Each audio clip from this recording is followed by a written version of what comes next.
नमस्कार मित्रों, मैं आज फिर से आप लोगों के बीच 12th क्लास की मैथमेटिक्स का चैप्टर नंबर फर्स्ट लेके आया हूं। आज जो 12th क्लास की मैथमेटिक्स का जो चैप्टर पढ़ रहे हैं, ये इस चैप्टर के अंदर अपन इसका नाम तो संयुक्त फलन है। और पहले अपन थोड़ी सी इसके बारे में एक और इंफॉर्मेशन ले लेते हैं कि बोर्ड एग्जाम के अंदर ये चैप्टर 3 नंबर का है और उसमें से आपके बोर्ड पेपर का क्वेश्चन नंबर जो फर्स्ट आता है वो इसी चैप्टर का होता है और वो 1 नंबर का होता है। और बोर्ड एग्जाम के अंदर क्वेश्चन नंबर 11 आता है, वो भी इसी चैप्टर से होता है और क्वेश्चन नंबर वो 2 मार्क्स का होता है। अब मैं इस चैप्टर को शुरू करने से पहले ये फलन लिखा हुआ है, फलन तक पहुंचने से पहले अपन थोड़ी 11th की बेसिक जानकारी लेंगे। 11th क्लास के अंदर अपन ने फलन तक पहुंचने के लिए संबंध के बारे में पढ़ा था, क्योंकि फलन पढ़ने से पहले अपन को संबंध पढ़ना बहुत जरूरी हो जाता है। तो वो बेसिक जानकारी जो मैं दे रहा हूं, ये वीडियो 11th एंड 12th दोनों स्टूडेंट के लिए बहुत इंपॉर्टेंट है। तो अपन स्टार्ट कर रहे हैं संबंध से। संबंध की जानकारी अच्छे से होगी तब संबंध एक फलन बनेगा आगे जाके। तो सबसे पहले अपन देखते हैं संबंध एवं संबंध के प्रकार। तो उसमें मैं पहले आपको संबंध की जानकारी देता हूं। संबंध होता क्या है? संबंध है जैसे R subset A cross B. R subset A cross B, ये चीज क्या है? यहां पर एक चीज मैंने और लिखी है कि ये ए और बी, इस ए और बी में कुछ ना कुछ अवयव होने जरूरी है। कैसे? ए के अंदर जैसे 1 2 3, बी में ए बी सी अवयव मौजूद होने चाहिए कंपल्सरी। तो उस समय ये क्या चीज, ये क्या कहलाती है? ये संबंध कहलाती है। वास्तविकता में संबंध की डेफिनेशन देखूं, इसको लिखने का अगर तरीका देखूं, तो संबंध को लिखने का तरीका ये रहा। संबंध इस प्रकार अपन लिखेंगे। आर एक संबंध है कब? जब x, y के रूप में इसको ऐसे लिखा जाएगा प्रत्येक चीज को। लेकिन ये चीज कब बनेगी? अपन इन दोनों का क्रॉस मल्टीप्लाई कर रहे हैं, ए क्रॉस बी। जैसे ये और ये है तो ए क्रॉस बी क्या आता है? ए क्रॉस बी आता है, अगर मैं गुणा करूं तो ये हो जाएगा A comma A, A comma B, A comma C, फिर 2 कोमा ए, फिर 2 comma B and 2 comma C.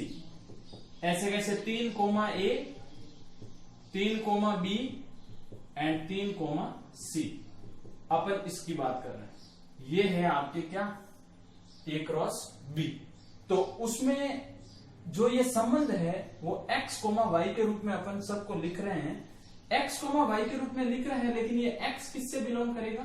a से। और a में कोई ना कोई अवयव होना चाहिए। और y किससे बिलोंग करेगा? b से। और b में भी अवयव होने चाहिए, तभी ये चीज अपन को मिलेगी x का संबंध y से।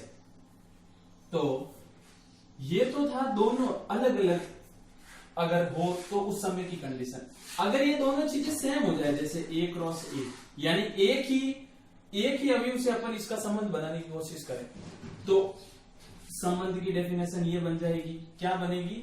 संबंध x, y, लेकिन x और y दोनों किससे बिलोंग कर रहे हैं? ए से। यहां अलग अलग था तो मैंने ए और बी लिख दिया। यहां दोनों किससे बिलोंग कर रहे हैं? ए से।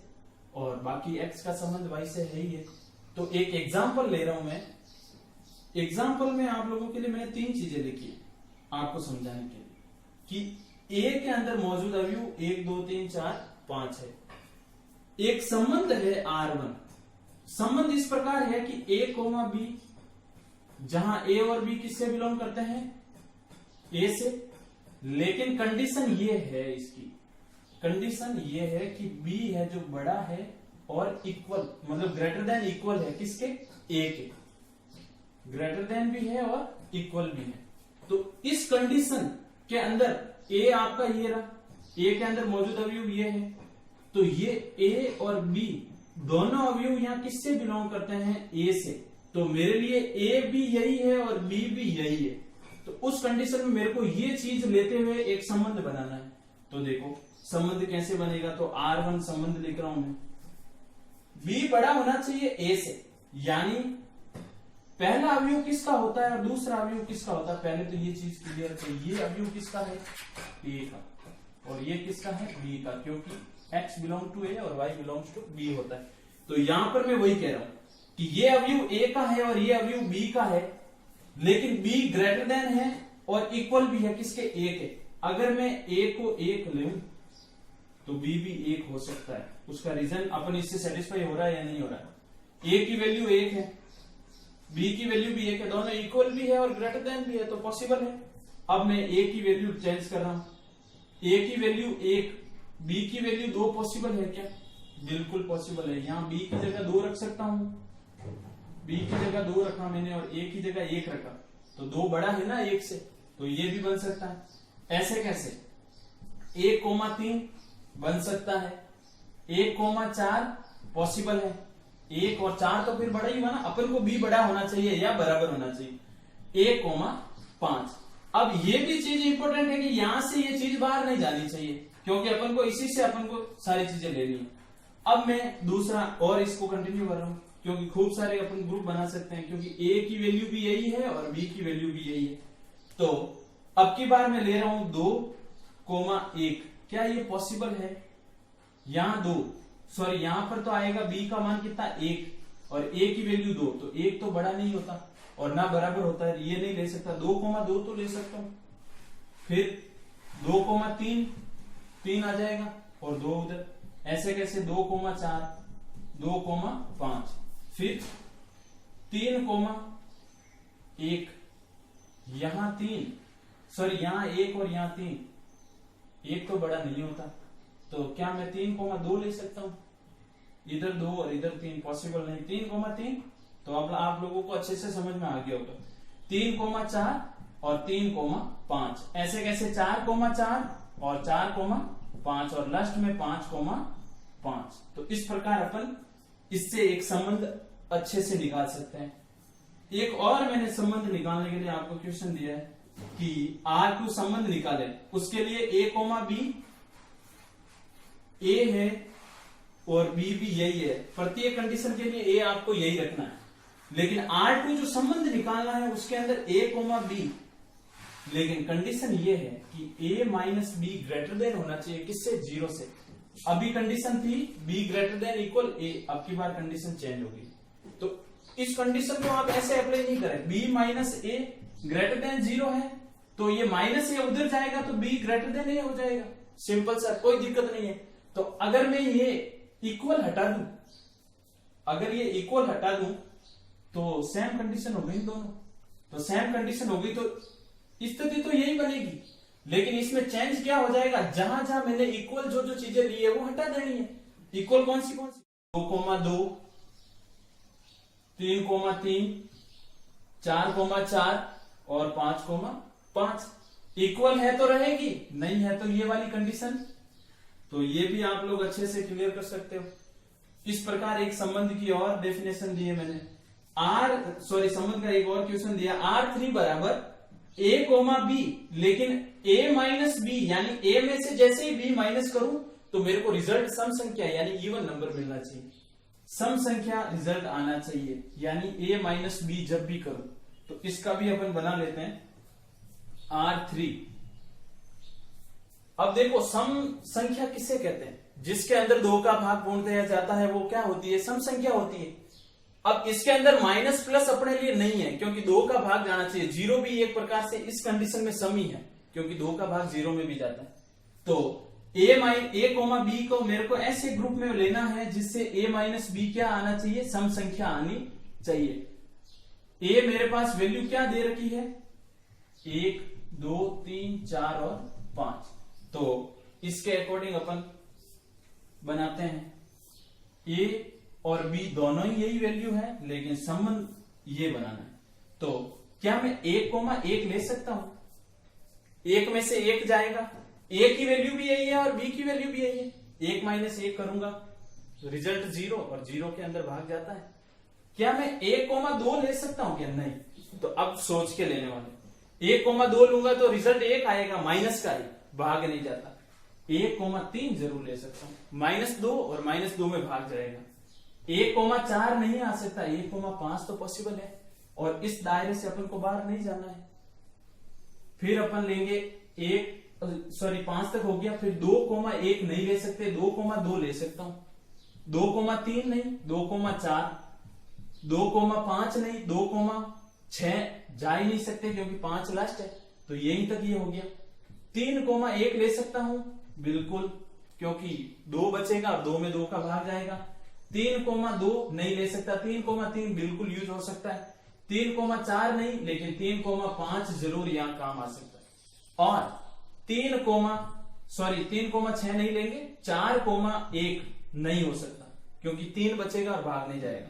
4,2 बिल्कुल आ सकता है, 4,3 नहीं तो 4,6 आ सकता है, 4,6 यूज कर नहीं सकते, लास्ट स्टेज 5 तक ही जाना है, तो 4,2 ही काम आएगा, न कि 4,1 आएगा, न ही 4,3 और न ही 4,5।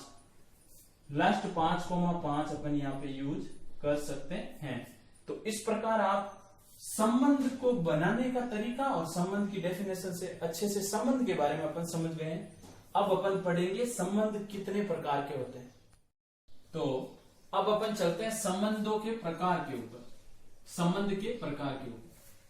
अब संबंध के जो प्रकार है, पहले तो मैं एक चीज क्लियर कर दूं कि ये जो संबंध के प्रकार जो मैं पढ़ा रहा हूं, इसके अंदर जितने भी अपन पढ़ रहे हैं, डीपली पढ़ रहे हैं, और इसके पूरे 11th के अंदर तो 2-2, 3-3 एक्सरसाइज है, क्योंकि एक पूरा चैप्टर ही इसके बेस पे है। तो 11th वाले बच्चों के लिए भी वेरी मोस्ट है और 12th वाले बच्चों के लिए इस चैप्टर का ये एक बेसिक है। तो संबंध के प्रकार क्या होते हैं? संबंध 3 प्रकार के मेन, ऐसे तो और भी होते हैं लेकिन 3 इंपॉर्टेंट। कौन से? स्वतुल्य, सम्मित और संक्रामक, तीनों संबंध। स्वतुल्य संबंध की क्या डेफिनेशन होती है? सिंपल सा अगर लैंग्वेज में कहूं तो खुद का खुद ही से संबंध, खुद का खुद ही से संबंध। कैसे? ये फॉर ऑल, यानी सभी के लिए, सभी स्थिति में, प्रत्येक स्थिति में ये होना चाहिए, सभी के लिए।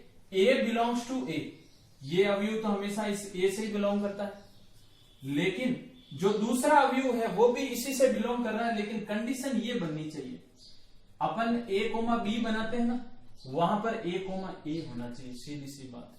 यानी यहां पर भी ए का अवयव और यहां पर भी ए का अवयव। जैसे कहने का मतलब, अगर इधर एक आ रहा है तो इधर भी एक ही आना चाहिए, इधर 2 आ रहा है तो इधर भी 2 ही आना चाहिए। ये है खुद का खुद ही से संबंध, यानी स्वतुल्य संबंध। आपको खूब सारे समुच्चय मिलेंगे, उसके अंदर अपन को ये चीजें करनी। उसके बाद सम्मित संबंध क्या होता है?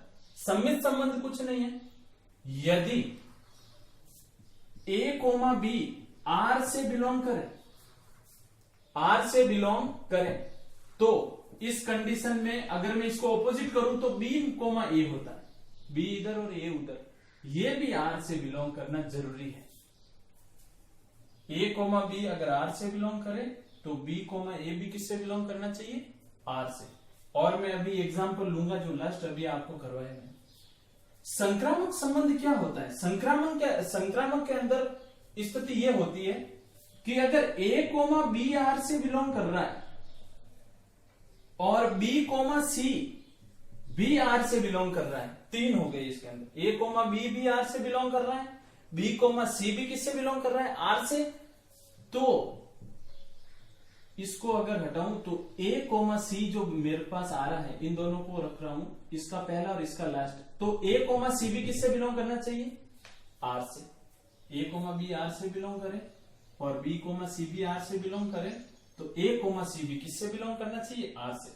अब ये सारी चीजें मैं एक बहुत इजी एग्जांपल लेके आपको बता रहा हूं। तो देखो, सबसे पहले एग्जांपल क्या है जो अपन ने अभी पढ़ा है कि ए बराबर है 1, 2, 3, 4 और 5। संबंध ये है किससे?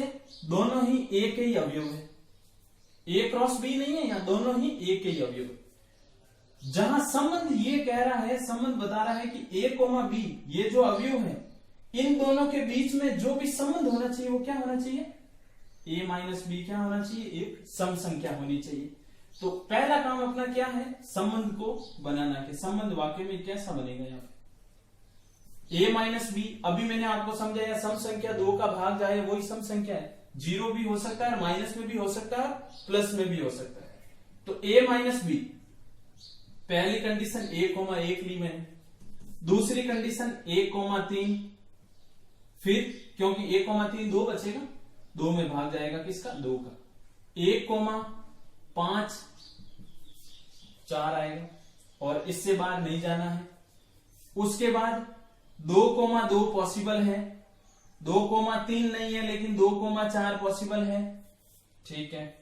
उसके बाद 3,1 पॉसिबल है, क्योंकि 2 आता है, दोनों को घटाऊं तो 3,2 पॉसिबल नहीं है लेकिन 3,3 तो संभव है, और 3,4 नहीं हो सकता लेकिन 3,5 हो सकता है। ऐसे कैसे, 4,1 नहीं पॉसिबल है क्योंकि 4 - 1 3 आता है।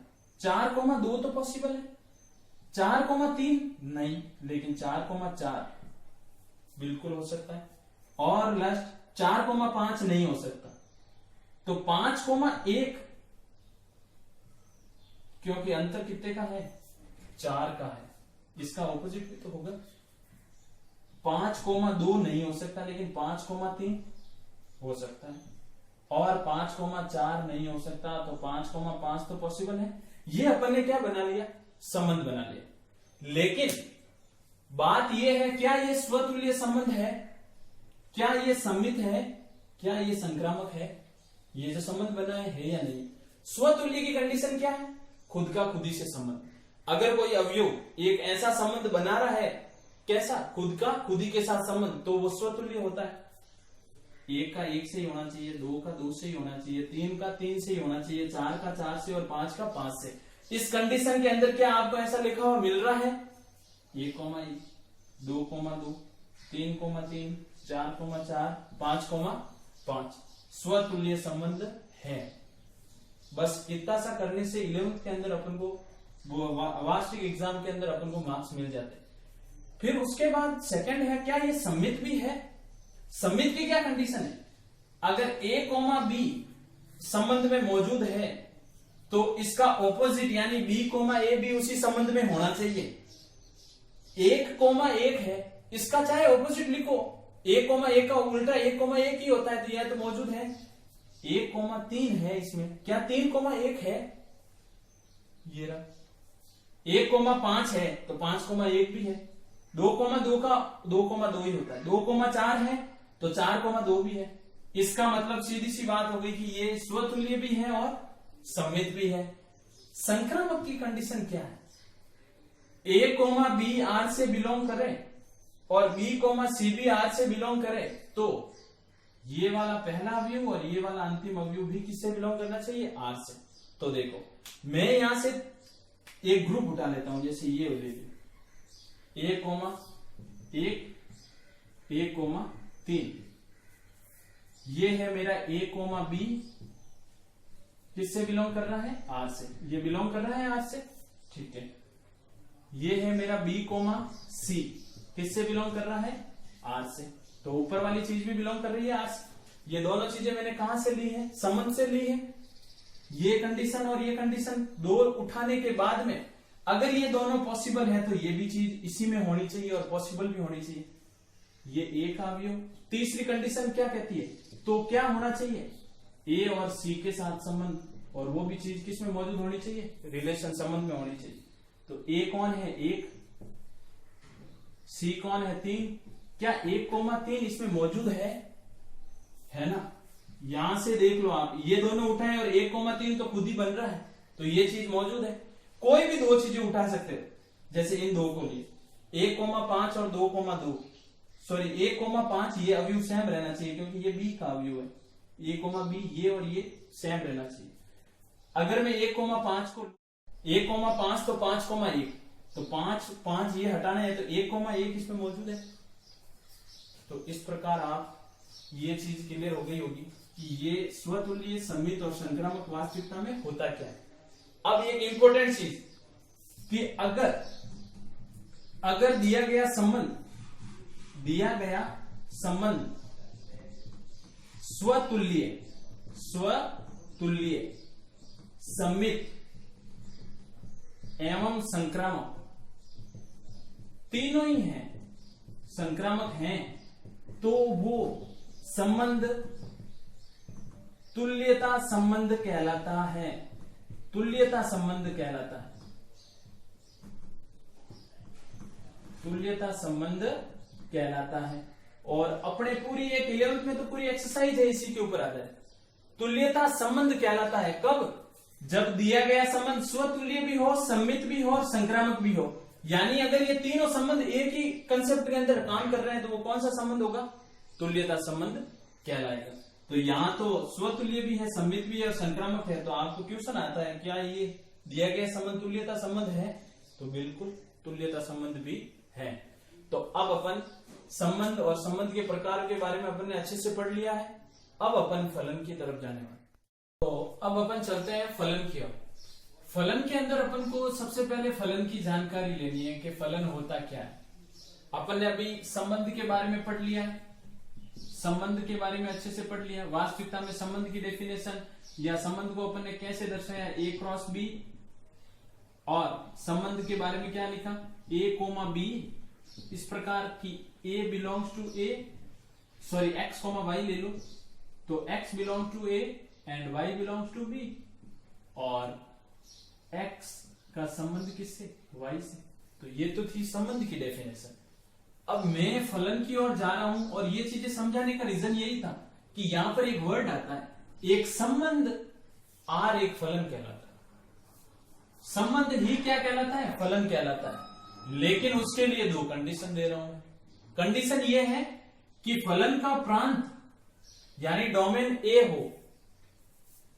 अब प्रांत और परिसर अपन ने ए क्रॉस बी निकाला था, जैसे 1,2, ए बराबर है आपके 1,2 एंड बी बराबर है a,b। तो अगर इन दोनों का क्रॉस कार्तीय गुणन करें तो क्या आता है? a,a, a,b, 2,a and 2,b। मैं संबंध की बात कर रहा हूं। संबंध के अंदर ये जो अवयव है ना, 1, 1, 2 और 2 सारे किसके अवयव है? ये है x का अवयव और ये है y का अवयव। x और y जो x के अवयव होते हैं वो संबंध के अंदर बात कर रहा हूं। संबंध का प्रांत होता है। संबंध का क्या होता है? प्रांत। और y वाले अवयव परिसर होते हैं संबंध के अंदर। ये प्रांत के बारे में बात हो रही है और ये परिसर के बारे में बात हो रही है। लेकिन इसके अंदर ये चीजें चेंज है। पहली कंडीशन ये है फलन के अंदर कि फलन का प्रांत डोमेन ये होना चाहिए। जिस प्रकार ये भी, अगर मैं एक्स वाई ना लिख के ए भी लिखूं तो भी कोई प्रॉब्लम नहीं, ठीक है, प्रांत हो जाएगा। फिर दूसरी कंडीशन है कि आर में समुच्चय यानी जो संबंध के अंदर जो समुच्चय जो सेट बना है वो ए के किसी अवयव की बी में 2 या 2 से अधिक प्रतिबिंब नहीं होने चाहिए। ए के किसी अवयव का बी में 2 या 2 से अधिक प्रतिबिंब नहीं होने चाहिए। अभी मैं आपको समझाऊंगा एग्जांपल लेके। लेकिन बी के एक अवयव का संबंध ए के 2 या 2 से अधिक अवयवों से हो सकता है। अब ये बात इंपॉर्टेंट है, जिसको ये चीज क्लियर हो गई वो फलन के बारे में अच्छे से समझ ले। जैसे ये ए है और ये बी है और इन दोनों के बीच में एक संबंध आर है। यहां लिख रहा हूं मैं ए बी और सी, इधर लिख रहा हूं 1, 2, 3 और 4। ए का संबंध है 1 से, जैसे इसी को लिखूं तो ये ए का संबंध 1 से ऑपोजिट में लिख सकता हूं। इस ए का संबंध 2 से, बी का संबंध 3 से और सी का संबंध 4 से। अब वापस एक और चीज बना ताकि दोनों चीजें साथ में क्लियर हो जाए। ए बी सी और डी 1, 2 और 3।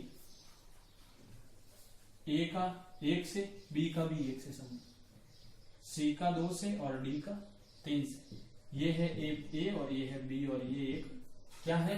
फलन कब बनेगा? पहले वो संबंध रहेगा तो फलन बनेगा। अब इन दोनों के अंदर अंतर समझना। फलन का प्रांत तो चलो ए यानी डोमेन, ये चीज क्या हमेशा क्या कहलाएगी? प्रांत। इसके लिए भी ये प्रांत हो गई और इसके लिए भी ये प्रांत हो गई, कोई दिक्कत नहीं है। एक संबंध ही क्या कहलाता है? फलन कहलाता है। ठीक है, ये एक प्रकार के संबंधी दिए हुए 2, पहला और दूसरा। लेकिन ये शर्त का पालन जरूरी हो गया। क्या है?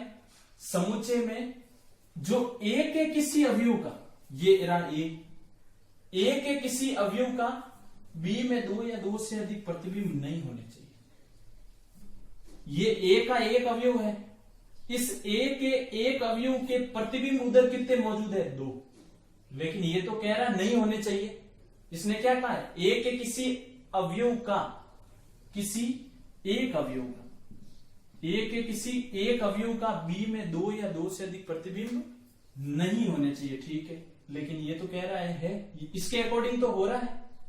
इसमें देखते हैं, ये है ए के अंदर मौजूद अवयव कौन से ए बी सी डी। ए का प्रतिबिंब क्या है? एक। बी का प्रतिबिंब भी क्या है? एक। आगे देखो, लेकिन बी के एक अवयव का संबंध ए के दो या दो से अधिक अवयवों से हो सकता है। ठीक है, इधर वाले एक अवयव का संबंध इधर के दो अवयवों से हो सकता है, लेकिन ए के एक अवयव का संबंध बी के दो अवयवों से नहीं होना चाहिए। तो इस कंडीशन को अगर इसके अंदर अप्लाई करूं तब तो ये फलन है, ये चीज फलन है, लेकिन ये फलन नहीं है। क्लियर हो गई होगी बात आप लोगों को?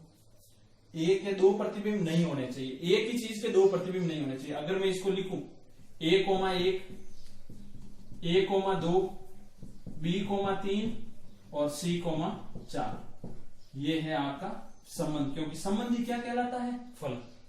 इसका अगर लिखूं संबंध तो इसका है ए कोमा एक, बी कोमा एक, सी कोमा दो एंड डी कोमा तीन। आपको यहीं से देख के संबंध मिले तो इसका पहला अवयव भी देख लो आप, ताकि आपको समझ में आ जाए। ये चीज रिपीट नहीं होनी चाहिए कहीं, इसमें रिपीट नहीं हो रही है लेकिन इसमें रिपीट हो रही है। इसका मतलब ये क्या है? फलन नहीं है और ये फलन है। तो ये फलन नहीं है तो ये एक संबंध है, संबंध ही तो फलन कहलाता है, और ये संबंध भी है और फलन भी है। अब फलन को लिखने का जो तरीका है वो ये, इस जैसे संबंध को लिखने का तरीका ये होता है, वैसे वैसे फलन को लिखने का तरीका, फलन ए से बी पर एक क्या होता है? फलन। और रही बात इसके अंदर ये अवयव प्रांत होता है और ये परिसर होता है, लेकिन इसमें जो ये ए के अवयव होते हैं वो तो स्पष्ट पहले ही बोल दिया क्या है? प्रांत है। ये सारे अवयव तो क्या है? प्रांत है। लेकिन ये अवयव सह प्रांत, इसमें डोमेन और कोडोमेन। और परिसर क्या होता है? परिसर लिमिट, कि बी की लिमिट कहां से कहां तक जा रही है, वही अपना परिसर है, रेंज है। तो अब अपन चलते हैं फलन के प्रकार। तो अब अपन चलते हैं फलनों के प्रकार के बारे में देखते हैं। तो फलन के प्रकार के बारे में देखते हैं, उसके लिए सबसे पहले अपन को पता होना चाहिए ये कितने प्रकार के हैं। मेन चार प्रकार के, एक एक ही फलन, बहु एक एक ही फलन, आच्छादक और अंतःक्षेपी, चार फलन। एक एक ही फलन क्या होता है? मैं एक सिंपल सी, ये सारी चीजें वैसे आपको पीडीएफ नोट्स के रूप में अवेलेबल करवा दी जाएगी, लेकिन एक एक ही फलन की जो डेफिनेशन में सिंपल वे में समझा रहा हूं। यानी इधर ए, ये ए के अवयव है सारे, और ये सारे बी के अवयव है। मेरे पास ये ए के अवयव है और ये बी के अवयव है। इसमें चार अवयव है और इसमें भी चार अवयव है। तो एक एक अवयव का एक एक अवयव के साथ संबंध बढ़ना चाहिए और कोई अवयव छूटना नहीं चाहिए। एक का एक के साथ संबंध बढ़ना चाहिए, बस ये इंपॉर्टेंट है। तो एक का एक के साथ संबंध बढ़े तो वो कौन सा होता है? एक एक ही फलन। एक एग्जांपल लेवे तो वही 1 2 3 और ए बी और सी, एक का एक के साथ संबंध कौन सा फलन कहलाएगा? एक एक ही फलन। बहु एक एक ही फलन, सिंपल सा हो गया बहु एक एक ही फलन कि ये 1 2 3 और 4 है और इधर ए बी और सी है। इसका भी संबंध ए से और इसका भी संबंध ए से, ये बी से संबंध बना रहा है, ये सी से। कहने का मतलब ये है कि ये अपने कौन से अवयव है? ए के अवयव है और ये बी के अवयव। फलन एक प्रकार का क्या है? संबंध। संबंध ही तो फलन कहलाता है, लेकिन अपन अब फलन के आगे फलन पढ़ रहे हैं तो ए से बी फलन कब कहलाएगा? एक ही फलन, जब एक एक के साथ संबंध बनाए। और ये ए के अवयव और ये बी के अवयव बहु एक ही फलन कब कहलाएंगे? जब ए के किसी दो अवयव का बी के किसी एक अवयव के साथ संबंध हो जाए। एक और दो दोनों किसके साथ संबंध बना रहे हैं? ए के साथ। इसके ऑपोजिट अभी एक और चीज पढ़ी अपन ने, ऐसा होना नहीं चाहिए। ए बी सी और डी, ये चीज नहीं होनी चाहिए। ये चीज क्यों नहीं होनी चाहिए? इधर ए के एक अवयव का बी के दो अवयवों के साथ संबंध होना ही नहीं चाहिए। अगर हो गया तो फलन नहीं कहलाएगा। तो इस चीज का विशेष ध्यान रखें। अब बात आती है कि ये आश्चादिक फलन क्या होता है। आश्चादिक फलन होता है जैसे ये ए और ये है बी, इन दोनों की अगर बात करूं तो इन दोनों के बीच आश्चादिक फलन अपन को बनाना है। तो आश्चादिक फलन की डेफिनेशन ये होती है कि ए और बी के अवयवों के बीच संबंध होना चाहिए, लेकिन प्रत्येक कंडीशन में ए के प्रत्येक अवयव का बी के प्रत्येक अवयव के साथ संबंध हो और बी का कोई अवयव छूटना नहीं चाहिए। यानी बी में ऐसा कोई अवयव मौजूद ना हो जिसका संबंध ए के साथ नहीं बने। तो जैसे ए बी सी डी, 1 2 3 4 संबंध बन गया, इसका संबंध ए के साथ बना दिया सी और ये डी, तो इधर ई लेके ये 4 के साथ संबंध बना दिया। इन दोनों को अगर देखूं, मैं इस कंडीशन को देखूं तो ये आश्चादिक फलन की कंडीशन है, क्योंकि बी के कोई अवयव छूटे नहीं है मेरे पास। अगर कोई बी का अवयव, अब आप कहोगे बी के अवयव अगर छूट जाए तो अंतःक्षेपी फलन कहलाएगा। जैसे 1 2 3 और इधर ए बी सी और डी, दोनों इधर एक के साथ संबंध बना लिया, ये सी और ये डी, और ये 4 मैंने यहां पे रखा जो छूट गया है मेरे पास। यानी इन दोनों के बीच में कोई संबंध इधर नहीं बना पा रहा है। तो ये ए और बी, ये जो फलन है और ये फलन तो है आश्चादक और ये फलन है अंतःक्षेपी। वापस रीजन दे देता हूं कि बी के कोई भी अवयव अगर नहीं छूट रहे हैं तब तो है आश्चादक, और अगर बी का कोई एक अवयव भी छूट जाए तो कौन सा है? अंतःक्षेपी। अब कुछ एक और फलों के नाम लिख रहा हूं मैं, जैसे एकेकी आश्चादक। एकेकी आश्चादक फलन कब कहलाता है? यानी एक एक अवयव के साथ संबंध हो और कोई अवयव छूटे भी नहीं, दोनों का मिक्स कर दिया मैंने। एकेकी फलन यानी एक एक के साथ संबंध। आश्चादक का मतलब सीधा सा कोई अवयव छूटना नहीं चाहिए। अगर दोनों मिक्स हो गए तो कौन सा फलन बन गया? एकेकी आश्चादक। जैसे ये देखें, ए बी सी 1 2 और 3 एक एक के साथ संबंध है, कोई अवयव छूटा भी नहीं है, तो ये कौन सा फलन हुआ? एकेकी आश्चादक फलन। और ये जो मैंने आश्चादक फलन के अंदर जो डायग्राम बनाया है, इसे मैं बहु एकेकी आश्चादक भी कह सकता हूं। क्यों? क्योंकि इधर के दो अवयव एक के साथ संबंध बना रहे हैं और बहु एकेकी की डेफिनेशन यही है। और आश्चादक भी क्या कहता है कि कोई अवयव छूटना नहीं चाहिए, तो इसमें कोई अवयव छूट भी नहीं रहा है और इधर के दो अवयव उधर के एक अवयव के साथ संबंध भी बना रहे हैं, तो यही चीज बहु एकेकी आश्चादक भी है।